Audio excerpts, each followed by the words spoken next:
sais, j'étais bon, c'était juste monsieur qui était en retrait.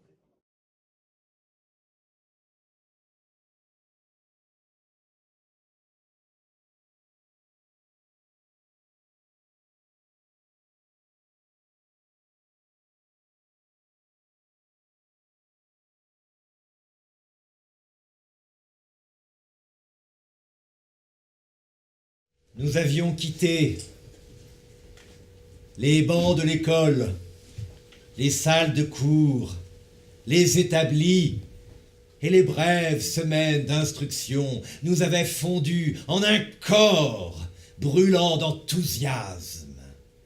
Élevés dans une ère de sécurité, nous avions tous la nostalgie de l'inhabituel, des grands périls. La guerre nous avait donc saisis comme une ivresse. C'est sous une pluie de fleurs que nous étions partis, grisés de rose et de sang. Nul doute que la guerre ne nous offrit pas la grandeur, la force, la gravité. Elle nous apparaissait comme l'action virile de joyeux combats de tirailleurs dans des prés où le sang tombait en rosée sur les fleurs. Pas de plus belle mort au monde. Ah, surtout, ne pas rester chez soi, être admis à cette communion.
Au Banton, le 6 août.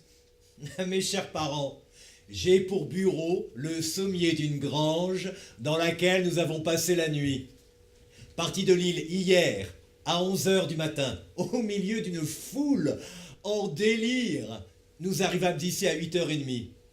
Pour celui qui n'a pas vu une mobilisation, il est impossible de se figurer ce que cela peut être. Ce qui est particulièrement poignant, ce sont les adieux des réservistes, s'arrachant d'un effort suprême à l'étreinte désespérée de femmes et d'enfants. Et cela se reproduit par milliers de fois aux abords des casernes, au milieu du bruit assourdissant des voitures régimentaires et des lourds camions réquisitionnés qui passent sans interruption, transportant des fusils, des cartouches, des effets, des vivres.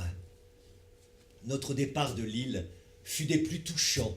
Le 43e, entouré d'une foule d'hommes chantant la Marseillaise, le chant du départ, le régiment de Sambre-et-Meuse, etc., était obligé de se frayer un passage au milieu d'une foule tellement enthousiaste qu'on l'eût cru atteinte de folie et qui criait Des balcons noirs de monde, on applaudissait sur notre passage, on nous jetait des milliers de drapeaux tricolores et des nations amies. Oh, c'était émouvant au possible, grandiose, indescriptible.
Juin 1915. Voici 8 jours que nous sommes à Saint-Sangoël. Tous les jours, nous nous attendons à aller dans les tranchées. La guerre, tout de même, n'est-elle pas stupide? Nous irons dans des tranchées dans le but de tuer des hommes, et ces hommes iront dans les leurs dans le but de nous tuer. La terre n'est-elle pas assez vaste pour tout le monde? Et les hommes se croient-ils donc obligés de s'entretuer de temps à autre? La vie est-elle un bien si peu précieux qu'en temps de guerre on en fasse si bon marché? Une femme qui marchait, des soldats qui passaient, on éclusiers qui pêchaient, d'étrangers qui blanchissaient, des sommiers qui pétaient, des allumettes qui nous prenaient pas. Et tout a changé en moi, et tout a changé, tout sauf le drapeau.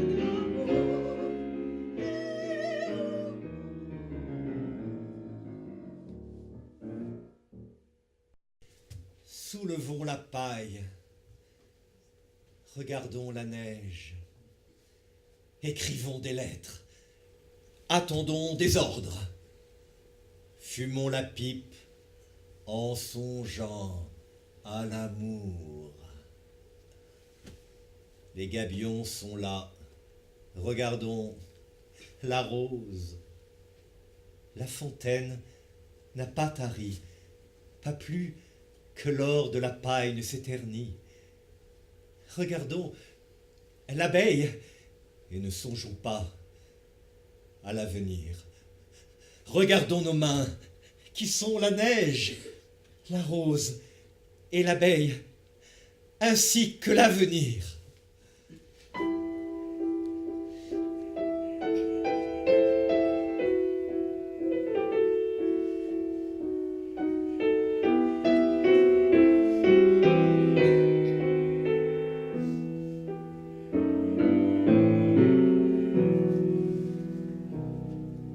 Cette nuit, tous ces regrets, ces jardins sans limite, où le grand maudit entend un cri d'azur,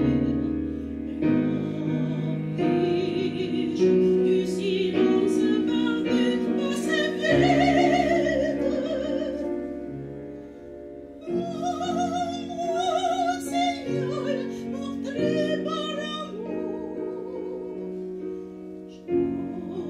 chante sur le rosier de ton corps, dont je cueille rose.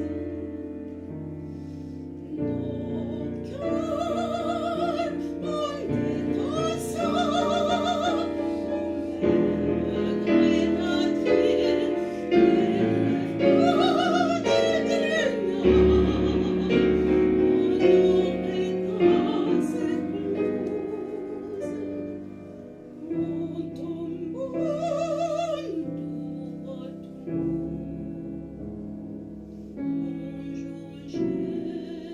des sang.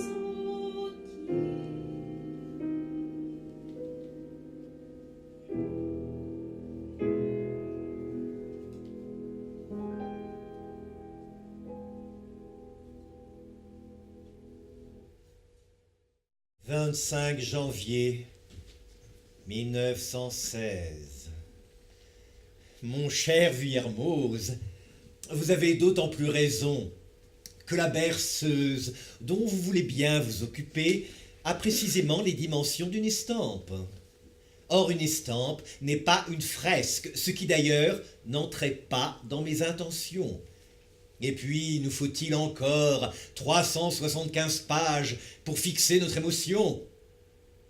Cette berceuse est mélancolique, effacée. La Brabançonne n'y hurle pas. Maintenant, si vous ne trouvez pas la Belgique assez meurtrie, n'en parlons plus. Elle est une simple carte de visite, sans aucune prétention que de rendre hommage à tant de souffrances consenties. On me l'avait demandé pour un livre dédié au roi des Belges. Vous me connaissez suffisamment pour savoir que je n'aime pas être indiscret. Que l'on ne l'ait pas comprise est indubitable. Il est dommage que la magnifique exécution que l'on en donna n'ait pas aidé les auditeurs.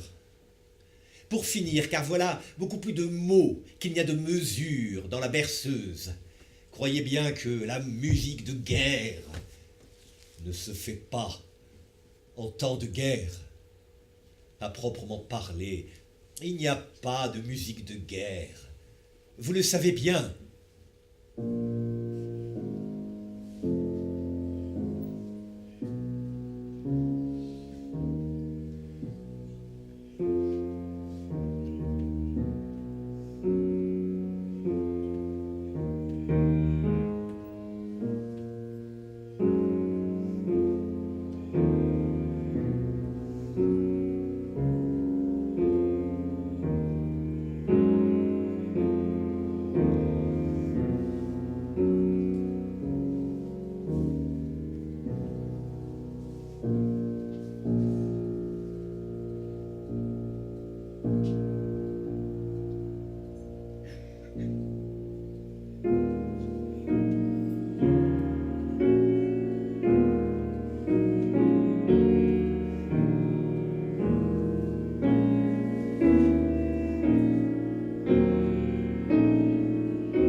Je propose que les veuves des soldats morts pour la patrie disposent du bulletin de vote de celui qui ne peut plus défendre les intérêts de sa petite famille.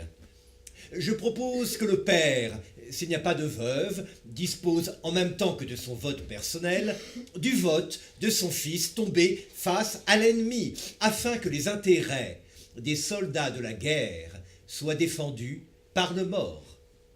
Je propose que la mère, à défaut d'une épouse ou d'un père, reçoive le droit de voter, puisqu'elle a donné à la France celui qu'elle aurait protégé. On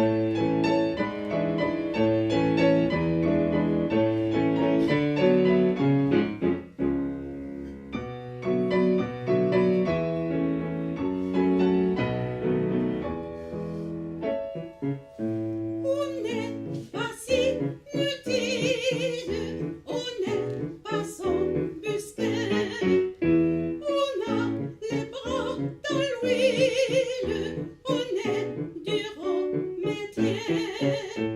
Nous avons des ampoules aux mains et nous sommes des femmes pas fragiles. C'est nous faisons et le matin de 75 ou décembre, tout s'almura. Nous sommes les tournants de but, les moments de poilus, on n'est pas des duchesses. On peut nous voir dès le matin, nous cavaler au tourment. Et tous les jours à l'atelier, on s'y salue l'acier comme des hommes à redresse. On peut dire que j'ai tranché et le tour nous a drogués.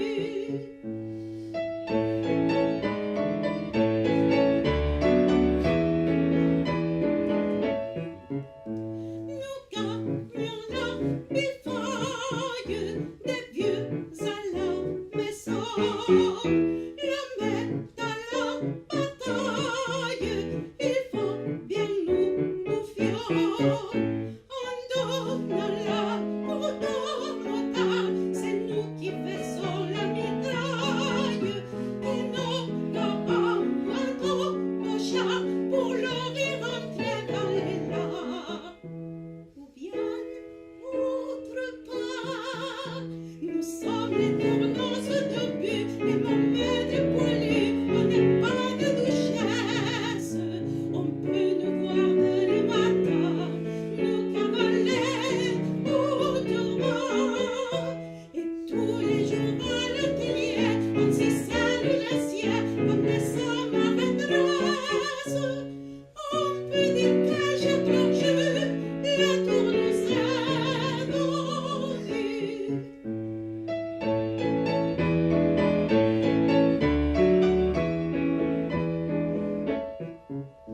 Quand la guerre sera finie, que nos poilus viendront, notre tâche accomplie, à la gare nous irons. Nous leur dirons, plein de fierté, on va reprendre notre vie, reprendre ta place à l'atelier, nous les femmes on retourne au foyer. Pour te joyeux, nous sommes les tournants de but, les moments de poilus, on n'est pas des duchesses.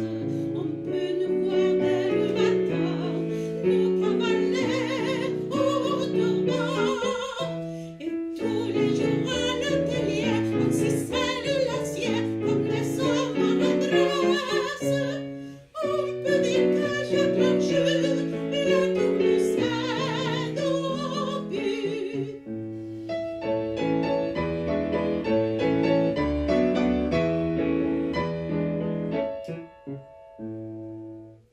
Pâle espionne de l'amour, ma mémoire, à peine fidèle, nue pour observer cette belle forteresse, qu'une heure, un jour, tu te déguises à ta guise, mémoire, espionne du cœur, tu ne retrouves plus l'exquise ruse, et le cœur seul est vainqueur. Mais la vois-tu, cette mémoire, les yeux bandés, prête à mourir, elle affirme qu'on peut l'en croire. Mon cœur vaincra sans coup férir. Oh, l'espionne de l'amour, nos mémoires à peine fidèles, née pour observer cette belle forteresse qu'une un jour. Tu te déguises en ta guise, mémoire espionne du cœur. Tu ne retrouves plus l'exquise ruse, et le cœur seul est vainqueur. Mais la vois-tu, cette mémoire, les yeux bandés, prête à mourir, elle affirme qu'on peut l'en croire. Mon cœur vaincra sans coup férir.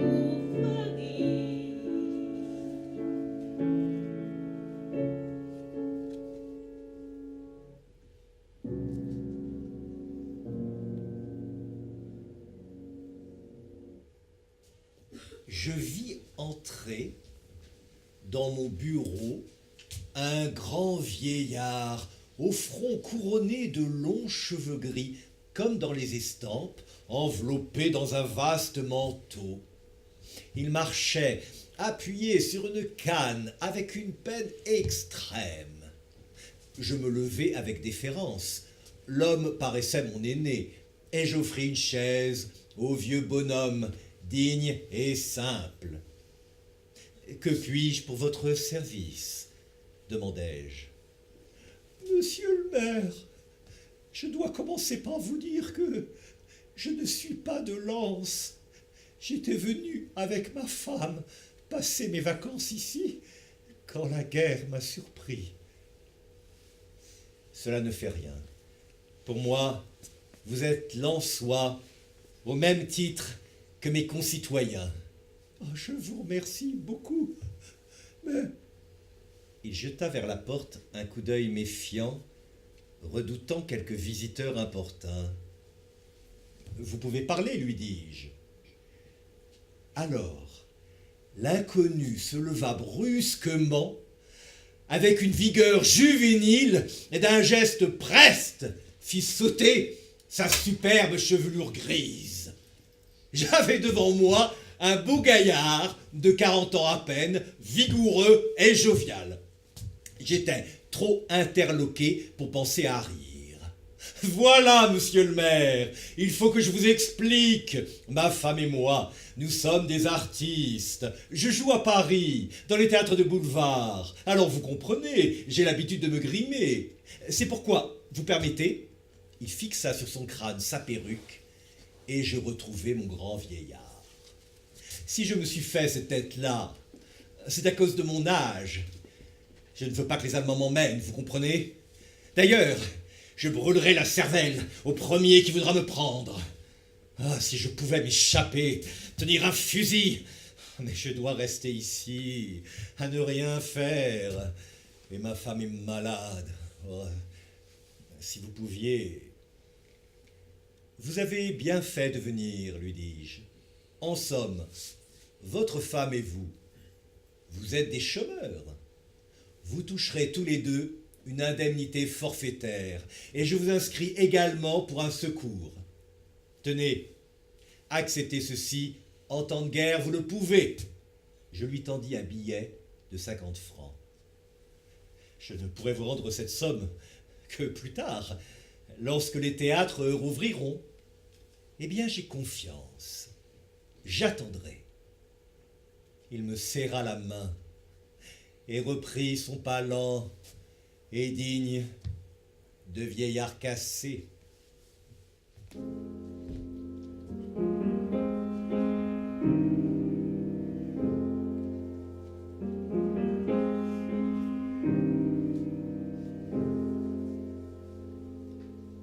Au pays où se fait la guerre, nous met la vie son étalé.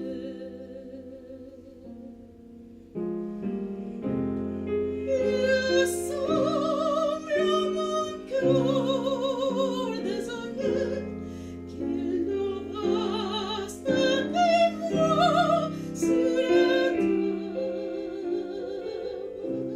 On pardonne au baiser d'adieu. Il a pris mon âme à ma bouche. Qu'il nous tient si longtemps, mon Dieu. Voilà le soleil qui se couche. Et moi, tout est seul et ma tour. J'attends encore sur ma tour.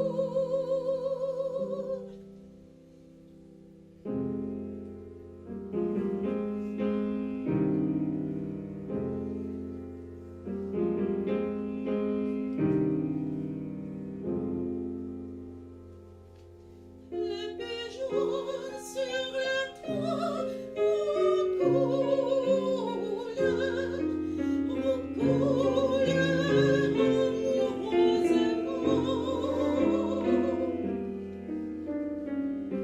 Avec son triste et charmant, ils sont sous les grands saules.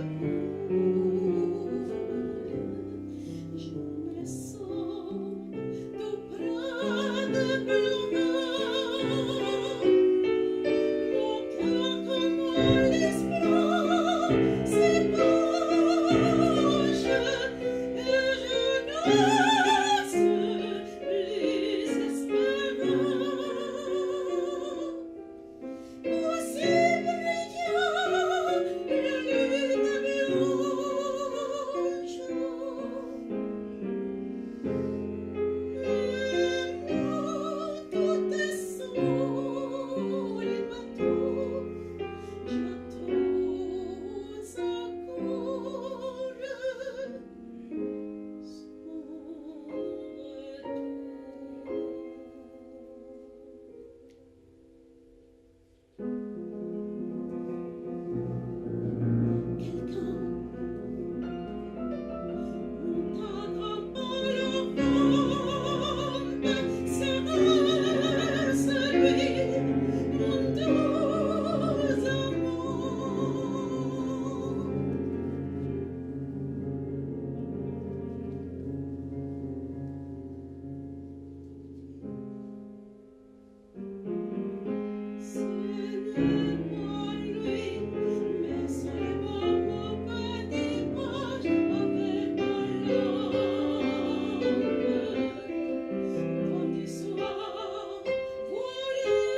Les squads se rassemblent dans le petit bouchon tenu par Madame Poiret, au milieu des poilus bruyants qui tapent sur les tables, se bourrent, rient, hurlent des commandes.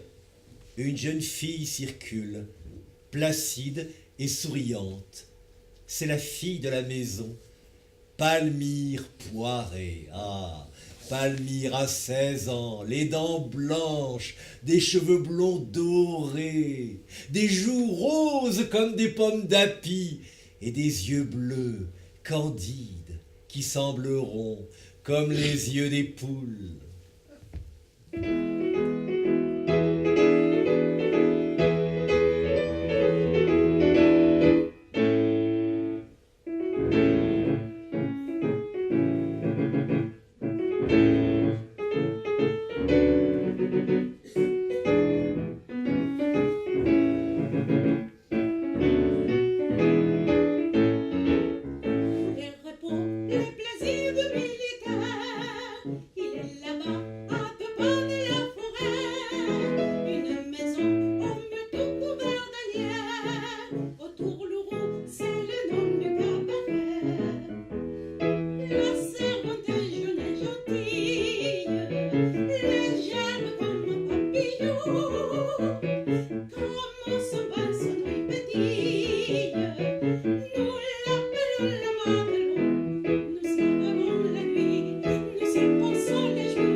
Sur le plateau de Vimy, au-dessus de Souchet, pendant l'hiver 1915-1916, j'ai été témoin d'une tentative de fraternisation.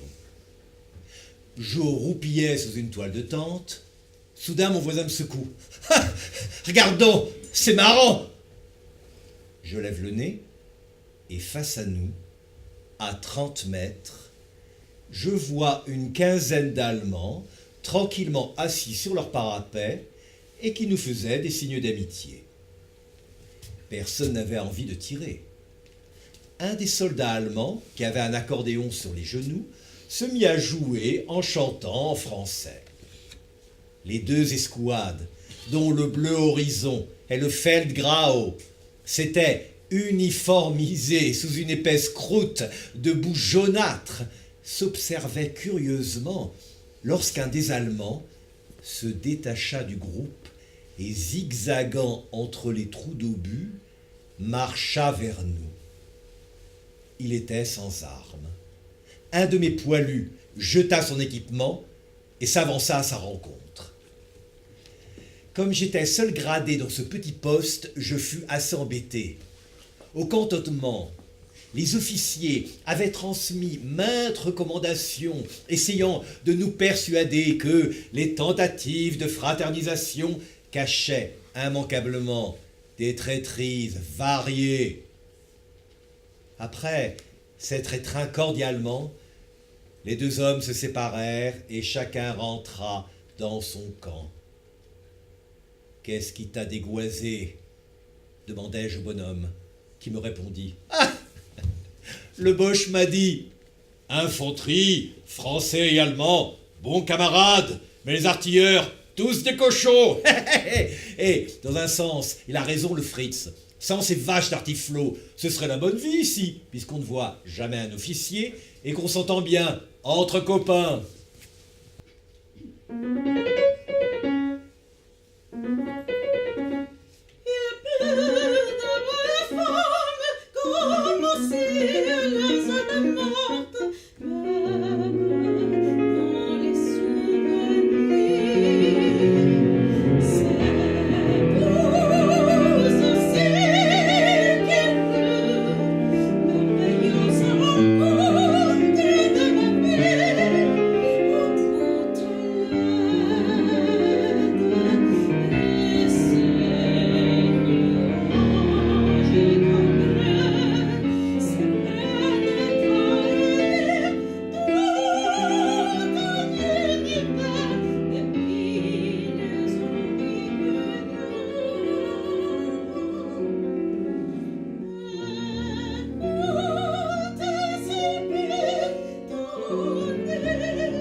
Personne ne dit plus.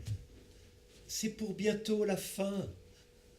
Nous l'avons tant de fois dit et redit en vain. Et sur nous, les obus s'abattent de plus belle.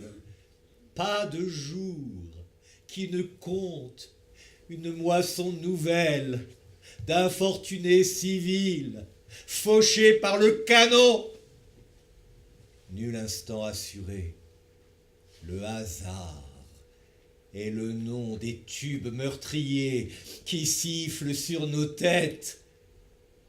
La mort sévit, les funérailles sont nos fêtes, nos hôpitaux sont pleins de blessés gémissants.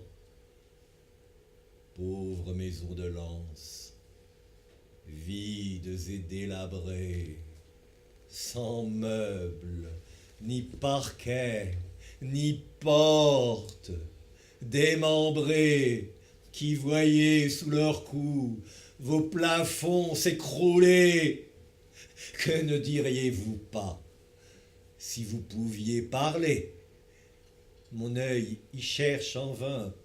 Fenêtres, boiseries, à peine par endroits, quelques planches pourries qu'on volera demain pour les jeter au feu. Nous n'avons plus de maison. Les ennemis ont tout pris, jusqu'à notre petit lit. Ils ont brûlé l'école et notre maître aussi. Ils ont brûlé l'église et Messie Jésus-Christ. Le vieux pauvre qui n'a pas pu s'en aller.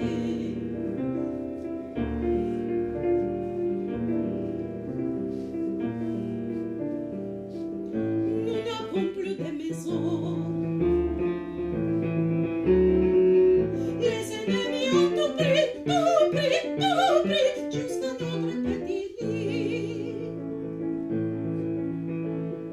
Bien sûr, papa est à la guerre, pauvre maman est morte. Avant d'avoir vu tout ça, qu'est-ce que l'on va faire? Noël, petit Noël, n'allez pas chez eux, n'allez plus jamais chez eux, bénissez-les. Vengez les enfants de France, petits Belges, les petits Serbes et les petits Polonais aussi. Si nous en oublions, pardonnez-nous.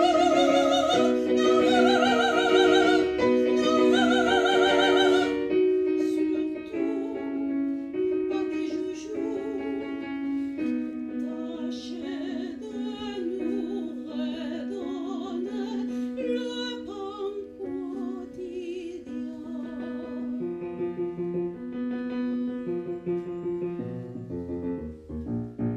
Nous n'avons plus de maison. Les ennemis ont tout pris, jusqu'à notre petit lit. Ils ont brûlé l'école et notre maître aussi. Ils ont brûlé l'église et Messie Jésus-Christ. Le vieux pauvre qui n'a pas pu s'en aller. Noël, écoutez-nous. Nous n'avons plus de petits sabots.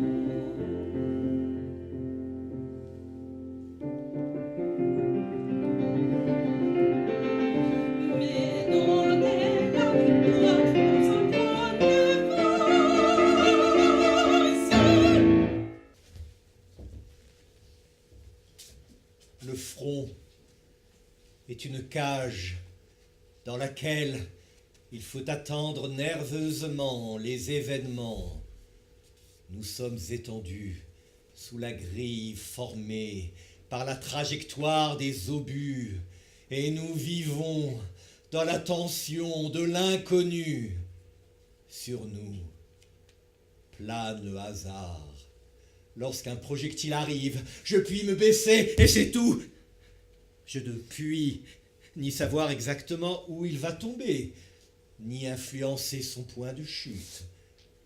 C'est ce hasard qui nous rend indifférents. Il y a quelques mois, j'étais assis dans un abri et je jouais aux cartes. Au bout d'un instant, je me lève et je vais voir des connaissances dans un second abri.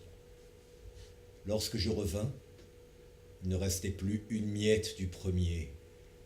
Il avait été écrabouillé par une marmite. Je retournai vers le second abri et arrivai juste à temps pour aider à le dégager, car il venait d'être détruit à son tour. C'est par hasard que je reste en vie.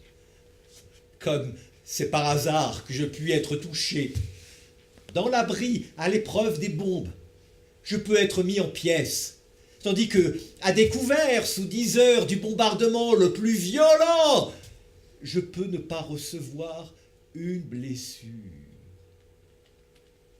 Ce n'est que parmi les hasards que chaque soldat a foi et confiance dans le hasard.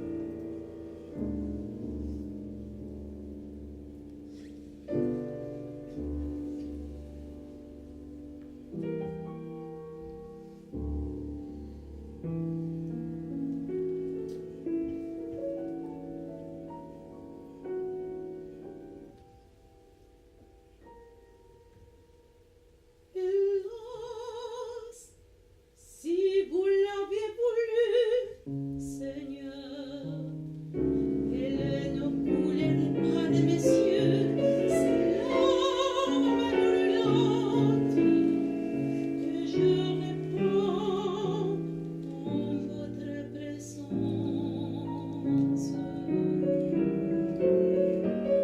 Si vous l'avez voulu, il vivrait et serait encore près de moi. Ses ardres tendrement tremblés quand l'amour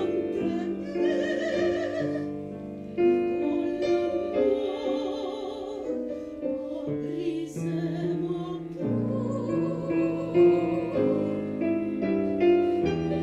cœur.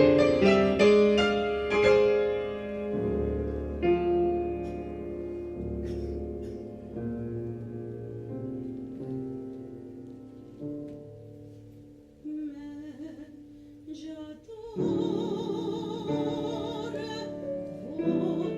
volonté dont les desseins sont impénétrables et qui est toujours miséricordieuse juste dans sa rigueur apparente.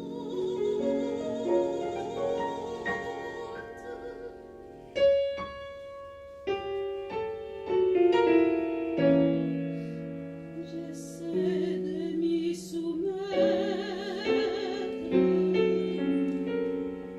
sans murmurer.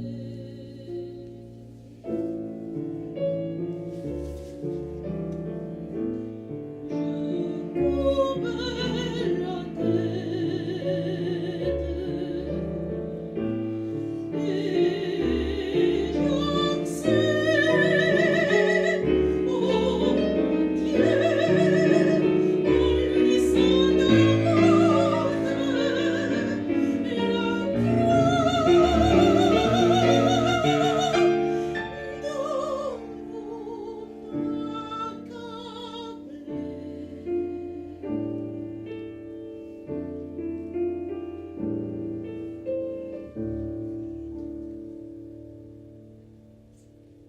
je vous conjure solennement de m'aider à la porter.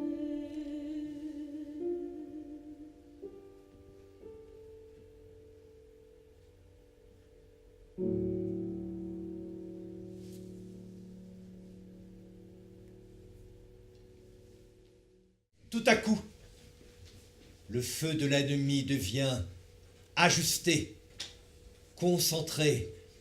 De seconde en seconde se renforce la grêle des balles et le tir des obus. Ceux qui survivent se couchent atterrés pêle-mêle parmi les blessés hurlants et les humbles cadavres. Calme affecté d'officiers qui se font tuer debout, Baïonnettes plantées au fusil par quelques sections obstinées, clairons qui sonnent la charge, bond suprême d'isolés héroïques. Rien n'y fait.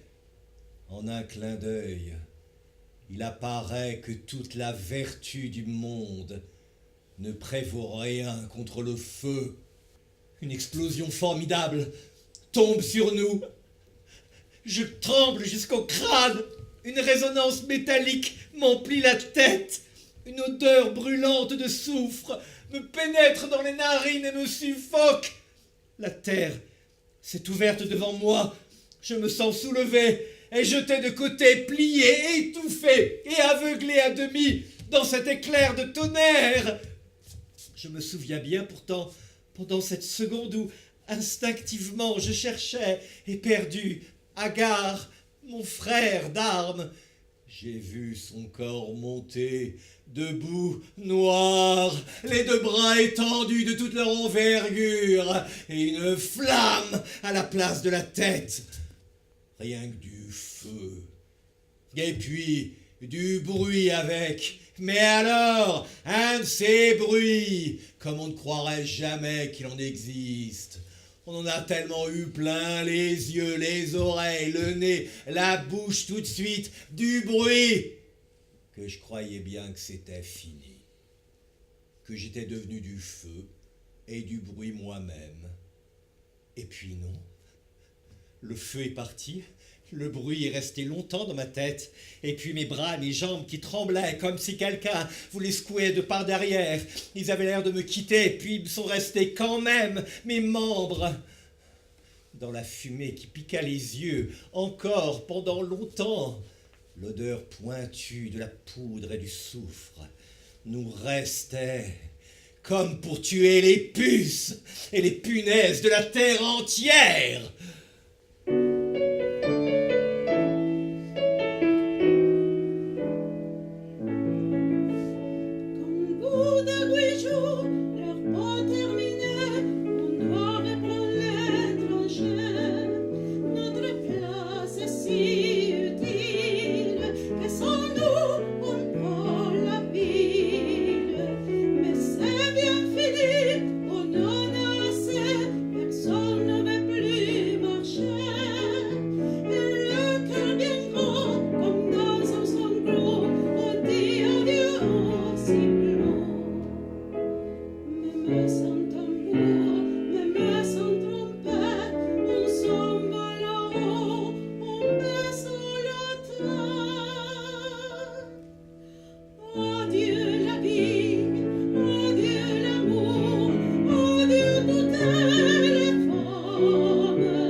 Cette crâne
qui ont le pognon, ça leur viendra, car c'est pour eux qu'on crève.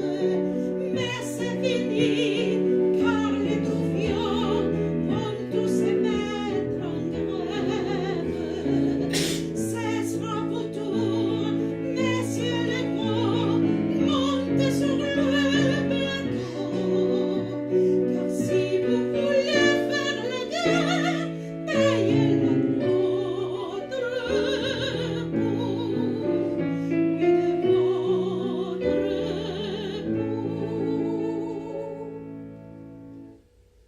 Le cri le plus affreux qu'on puisse entendre, c'est l'appel tout nu d'un petit enfant au berceau. Maman! Maman! Que poussent les hommes blessés à mort qui tombent et que l'on abandonne entre les lignes après une attaque qui a échoué et que l'on reflue en désordre. Maman! Maman! Crie-t-il. Et cela dure des nuits et des nuits, car dans la journée, ils se taisent ou interpellent leurs copains par leur nom, ce qui est pathétique, mais beaucoup moins effrayant que cette plainte enfantine dans la nuit. Maman! Maman! Et cela va s'atténuant, car chaque nuit, ils sont moins nombreux. Et cela va s'affaiblissant, car leur force diminue. Les blessés se vident, jusqu'à ce qu'il n'en reste plus qu'un seul qui gémit sur le champ de bataille, à bout de souffle. Maman! Maman! Car le blessé à mort ne veut pas encore mourir! Et surtout, pas là! Ni comme ça!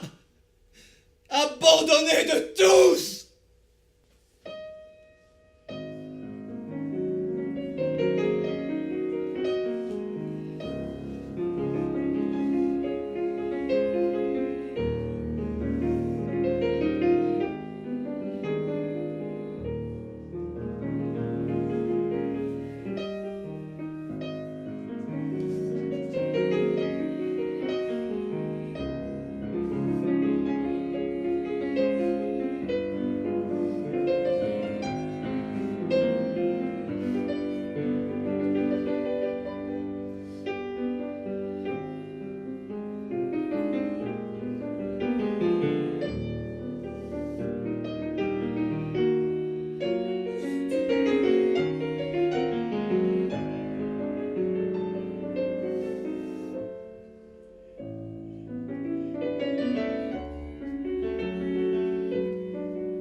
le spectacle le plus émouvant de ma vie. Je viens de la voir, qui fut un des premiers à entrer dans l'île. À 9 heures du matin, près d'Armentières, un officier nous crie « L'île taken !» L'île est tombée. Nous pressons la voiture sur la route de la Victoire. Nous voilà sur la Deule. Le pont a sauté, des Lillois ont déjà mis des planches et nous passons en équilibre. Nous quittons les faubourgs. Nous voilà dans la ville. Alors, j'ai vu ce que je ne reverrai jamais plus.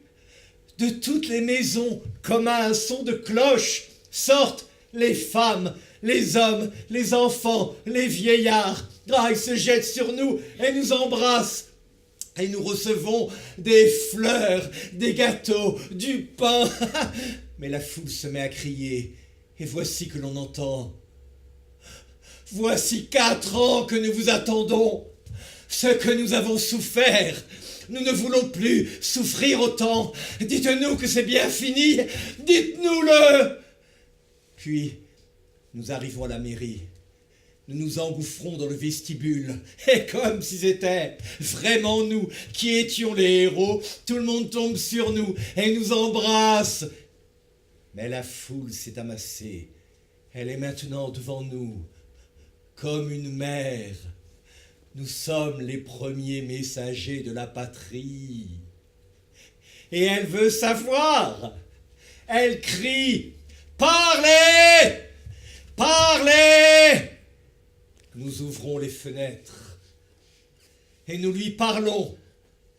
Nous lui disons nos victoires et son cri de joie part d'un tel ensemble qu'il emplit toute la ville. Ah, la victoire! Ah, quel alcool! Nous sommes tous ivres ce soir. Va-t'en, mon arc-en-ciel, oh les beaux sons couleur charmant, c'est excilte essentiel, enfant tout s'échappe, j'enchante, et l'arc-en-ciel c'est exilé, puisque l'exil qui lise, mais son drapeau s'est envolé, prendrait sa place au monde des bises.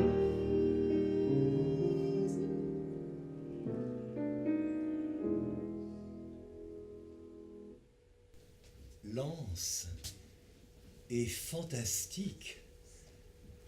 C'est un immense fouillis de bois et de briques. C'est une destruction échevelée et ébouriffée. L'anse est aux autres villes du front ce qu'une forêt vierge est à une forêt domestique. Ce n'est même plus émouvant. Par quoi voulez-vous être ému? Ce qui émeut, c'est ce que l'on retrouve d'un drame. Ce sont les épaves. C'est une poupée à laquelle pense un enfant. C'est un portrait. C'est le contour des choses qui furent. Ici, plus de contours. Je ne connaissais aucun habitant de l'anse. J'ignorais leur caractère, mais s'il en était d'envieux, qu'il cesse de l'être. Cette fois-ci, plus de jaloux, tout est au même niveau. Dans ces villes du pays minier, bâties de corons, pas un toit ne dépassait l'autre. C'est aujourd'hui la même égalité dans les ruines. Grâce au rail du tramway, après 10 minutes de recherche et d'acrobatie au-dessus d'amas épineux, nous découvrons ce qu'était la rue principale. Tâchons de trouver le centre. Dans ces cas-là, les professionnels de ces voyages au pays des malheurs ont 2 points qui les guident, l'église et l'hôtel de ville. Nous avons beau tout scruter, nous n'apercevons rien. Mais voilà un tas de briques plus haut que les autres. et les paris s'ouvrent. Est-ce l'église? Est-ce l'hôtel de ville? Impossible de le dire. Un peu plus loin, voilà un pan de mur qui ne ressemble pas aux autres. Par le soubassement, où se voient quelques grosses pierres taillées comme on taille généralement les soubassements publics, nous décrétons que c'était l'hôtel de ville.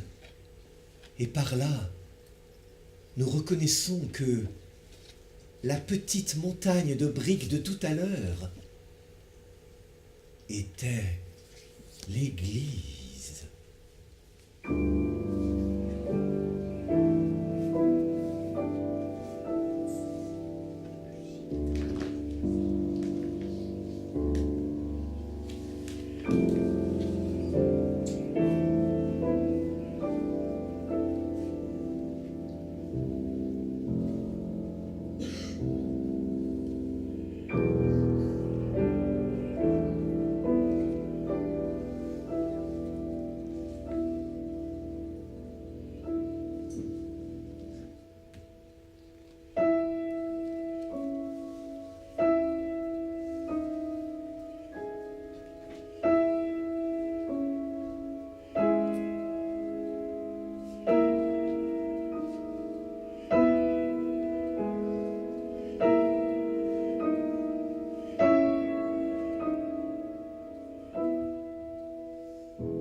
C'était le début d'une époque où nous, les mutilés de la face, fûmes très sollicités par le ministère de la guerre, qui nous adressait régulièrement des invitations pour le théâtre, l'opérette, le concert.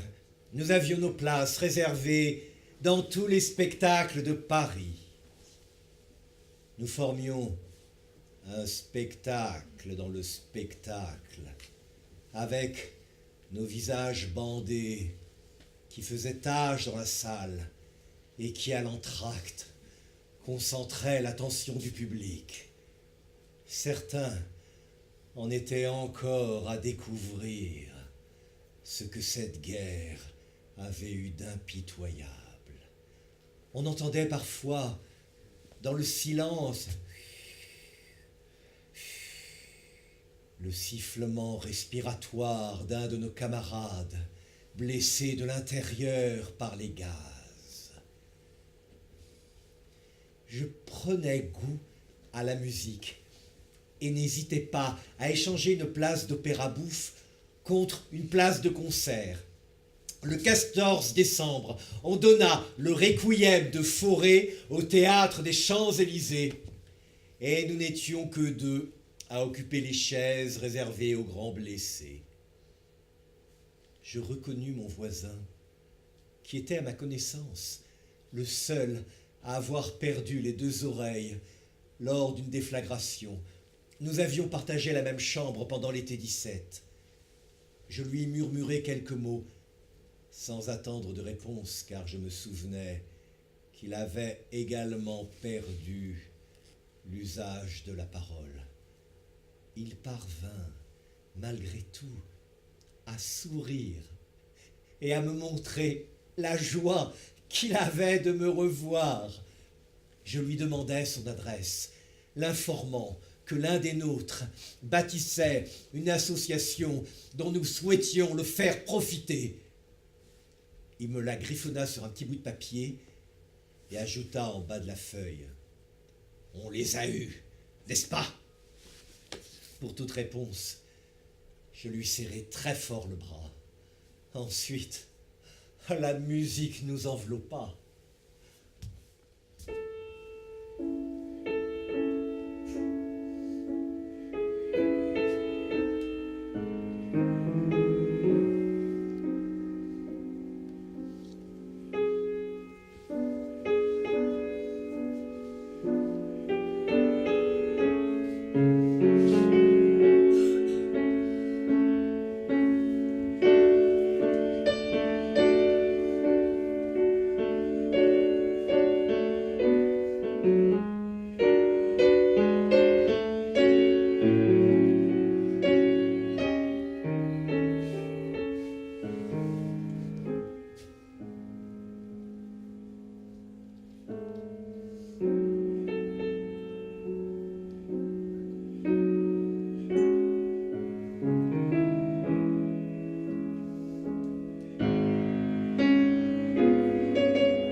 Silence dans la nuit. Tout est calme. Le muscle dort. L'ambition se repose. Balançant un berceau, une mère entonne un chant aimé qui touche l'âme, car dans ce berceau se trouve son espérance. Il y avait 5 frères, et il y avait une sainte. Tous les matins, c'étaient 5 baisers qui effleuraient tendrement les fils argentés de cette petite vieille aux cheveux blancs. Il y avait 5 fils qui s'en allaient à l'atelier. Silence dans la nuit. Tout est calme. Le muscle dort. L'ambition se repose. Un clairon retentit. La patrie est en danger. Et dans un cri de guerre, les hommes se tuent, recouvrant de sang les champs de France. Aujourd'hui, c'est fini. Les plantes renaissent. Un hymne à la vie chante les charrues. Et la petite vieille aux cheveux blancs reste bien seule, avec 5 médailles décernées par la patrie aux 5 héros. Silence dans la nuit. Tout est calme. Le muscle dort. L'ambition se repose. Un chœur lointain de mères qui chantent et balancent dans leur berceau de nouvelles espérances. Silence dans la nuit. Silence dans les âmes.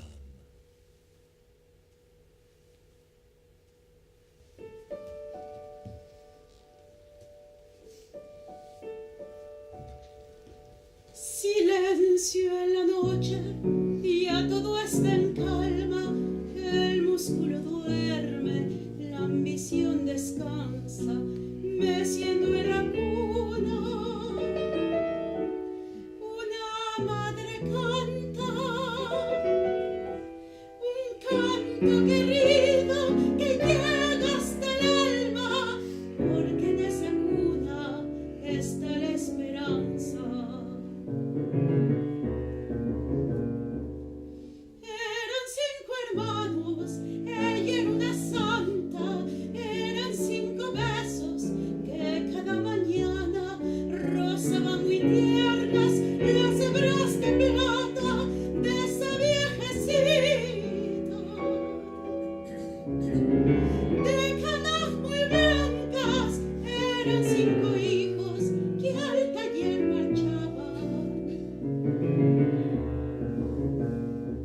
Silencio en la noche, ya todo está en calma, el músculo duerme, la ambición trabaja, un clarín se oye, peligra la patria, y al grito de guerra los hombres se matan, cubriendo de sangre los campos de Francia. Hoy todo ha pasado, renacen las plantas, un himno a la vida, los arados cantan, y la viejecita de canas muy blancas se ha quedado sola. Con 5 medallas que por 5 héroes le premió la patria. Silencio en la noche, ya todo está en calma, el músculo duerme, la ambición descansa, un coro lejano de madres que cantan.